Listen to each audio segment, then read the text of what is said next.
Olá, meus alunos. Este vídeo é o primeiro de uma série de vídeos que nós vamos conversar um pouco sobre transcrições fonéticas. No primeiro vídeo, nós vamos falar sobre os conhecimentos básicos. Primeiro, o que é transcrever foneticamente? É representar, utilizando símbolos fonéticos, os sons produzidos por um falante. E o que são símbolos fonéticos? São aqueles encontrados no Alfabeto Internacional Fonético, o IPA. No IPA você encontra todos os símbolos que representam os sons produzidos pelo ser humano. Vamos dar uma olhada no alfabeto. Este é o alfabeto. Observem que aqui vocês têm o quadro de consoantes. Se vocês perceberem, aqui em cima vocês têm os pontos de articulação, então bilabial, labiodental, dental, alveolar. O que são os pontos de articulação? São os locais na cavidade bucal onde o articulador ativo, no caso a língua, por exemplo, toca o articulador passivo. Então, por exemplo, no caso das dentais, nós vamos ter a ponta da língua encostando nos dentes. No caso das palatais, nós vamos ter a parte do meio da língua indo em direção à região palatal. Por isso que é importante entender o funcionamento, a produção, os mecanismos de produção dos sons consonantais e vocálicos da nossa língua. Nessa coluna, vocês têm os modos de articulação: oclusiva, nasal, vibrante, múltipla, vibrante simples, fricativas, aproximantes e laterais. E aqui nós temos o quadro de vogais. Observe que essas vogais não são todas da língua portuguesa. Aqui nós encontramos todos os sons vocálicos produzidos em todas as línguas humanas. Para facilitar, vou apresentar a vocês, nós temos aqui o quadro dos sons que pertencem à língua portuguesa. Então, nós temos aqui as oclusivas, as nasais, as vibrantes múltiplas, as simples, as fricativas, as laterais e as aproximantes. As aproximantes são aqueles sons que são produzidos, que são utilizados na formação dos ditongos. E o quadro vocálico, onde nós temos as vogais anteriores, as centrais e as posteriores. É bom lembrar que a classificação de vogais e consoantes é diferente. No caso das consoantes, nós temos o quê? O modo de articulação, que é a maneira como o som escapa pela cavidade oral ou pela cavidade nasal, e os pontos de articulação, que, como eu já disse, são os locais onde o articulador ativo toca, se aproxima do articulador passivo. Um outro ponto importante na classificação de consoantes é a sonoridade. Então, observe. Esse som utilizado, por exemplo, na palavra pai, ele é desvozeado ou surdo. E este é sonoro, vozeado. Então, por convenção, todos os sons à esquerda são desvozeados e todos os sons à direita são vozeados. As consoantes são todas sonoras, nós não temos consoantes surdas. É importante a gente perceber que as consoantes elas são classificadas, primeiro, pela posição da língua. Então, quando a língua está na região anterior, bem na frente, nós temos as vogais anteriores. No caso, o E, I. Nós temos as vogais também centrais, os As. Esse Azinho de cabeça para cima é o nosso A forte e o Azinho de cabeça para baixo é um A mais fraco, utilizado em final de palavra, porque na língua portuguesa a gente tem uma tendência a enfraquecer o som consonantal ou o som vocálico que aparece no final da palavra. Nós temos aqui também as consoantes posteriores, são aquelas que acontecem lá na região do dorso da língua. Então, nós temos o O, O e o U. E essas vogais, elas também são classificadas em relação à altura da língua. Então, nós podemos observar que nós temos as consoantes altas, I, U, as consoantes baixas, A, média baixa, E, O, média alta, E, O. Também em relação às vogais, nós podemos observar que elas podem ser arredondadas ou não. Só temos 3 arredondadas. Então, essas 3 aqui são arredondadas e as demais são não arredondadas. Então, nós temos arredondadas O, U. E aqui, para facilitar, quando vocês puderem dar uma olhada, nós temos uma lista de todos os sons consonantais e vocálicos da nossa língua portuguesa. Se vocês perceberem, nós utilizamos sons muito próximos dos símbolos. Nós utilizamos símbolos fonéticos muito próximos das letras do alfabeto, com exceção de alguns que estão marcados em amarelo. Então, por exemplo, esse sonzinho que é uma consoante nasal, palatal, sonora, esse som é utilizado, por exemplo, na palavra nhoque, o ninho. Vamos lá? Então, ninho.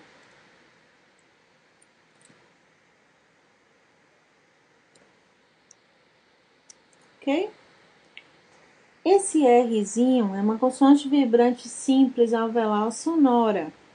Onde é que ela vai aparecer? É muito comum ela aparecer entre duas vogais. Então, no caso da palavra caro, nós teríamos essa transcrição fonética. Percebeu? Observe que eu poderia transcrever utilizando caro, o caro. Só que nós não utilizamos esse tipo de pronúncia na Bahia. Normalmente a gente pronuncia caro, certo? Esse símbolo é uma consoante fricativa palatal surda. Aparece geralmente, é o sonzinho do X. Então, nós teríamos aqui, por exemplo, no caso da palavra Xuxa. Então, chá. Deixa eu inserir o símbolo daquele azinho de cabeça para baixo, porque ele é utilizado em final de palavra. E se eu quiser marcar a sílaba forte, é só colocar um apóstrofezinho no início da sílaba mais forte. A consoante fricativa palatal sonora é representada por este símbolo, que é, por exemplo, aparece na palavra giló. Giló.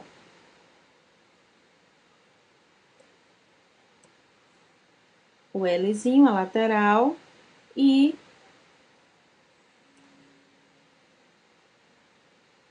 o Ozinho. Então, giló. Observe que apesar da gente ter um X aqui, esse X, ele não tem o mesmo som que a consoante fricativa palatal surda, de Xuxa, de chuchu, de xícara. Isso aqui é um R.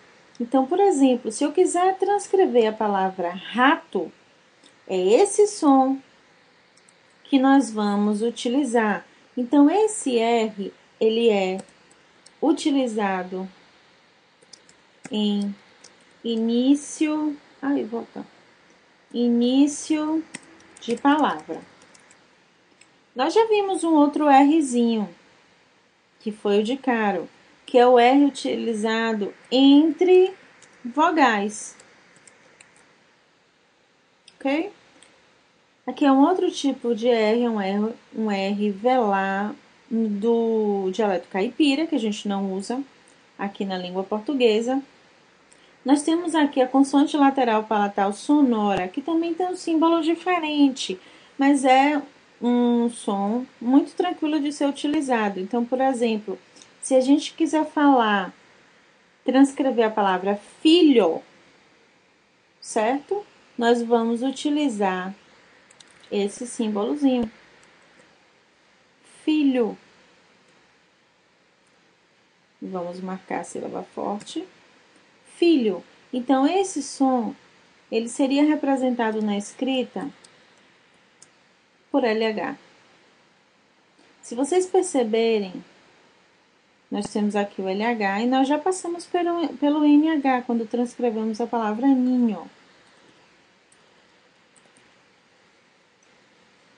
Vamos lá, vamos continuando.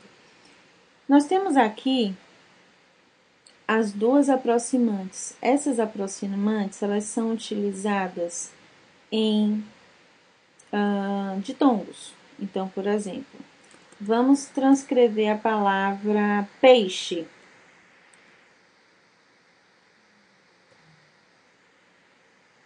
Cadê aquele símbolozinho? Fricativa. Peixe. Ok? Então, o que vocês percebem aqui? Vocês percebem a formação de um ditongo. Então, o que é um ditongo? O ditongo é o encontro entre dois sons. É um encontro entre dois sons vocálicos, entre duas vogais. Vamos lá. E aqui seria a outra aproximante.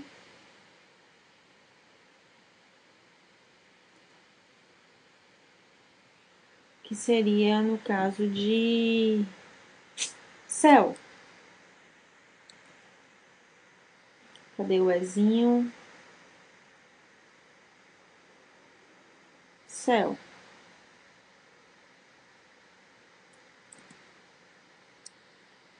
Certo? Sempre as transcrições fonéticas, elas ficam entre, se não são parentes, são colchetes, entre colchetes. Deixa eu só verificar porque aqui tem algum erro. Vamos voltar lá ao quadro. Então, vamos lá. Então, a gente tem aqui, ó. Aqui é um aproximante velar. E não palatal. Sabia que tinha alguma coisa errada. E aqui nós temos duas africadas. Então, o que são africadas? Africadas são composições de consoantes. Então, nós temos aqui a consoante adental e a fricativa, uma oclusiva e uma fricativa. Então, vamos lá. Quando é que a gente usa esse? Nós poderíamos falar tia.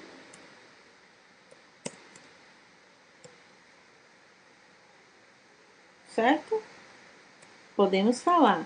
Ou podemos pronunciar da forma como pronunciamos em Salvador. Em Salvador, nós falamos ti. Tia. Cadê o azinho de cabeça para baixo? Tia. Tia. Em algumas cidades do interior, em Aracaju, por exemplo, nós falamos tia. Mas em Salvador, nós falamos tia. Então, observe, nós temos aqui a composição entre dois sons. A mesma coisa vai acontecer com a palavra dia. Bom dia. Mas em Salvador, nós falamos bom dia.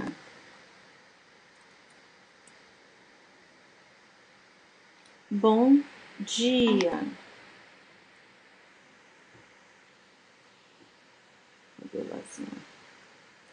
Certo?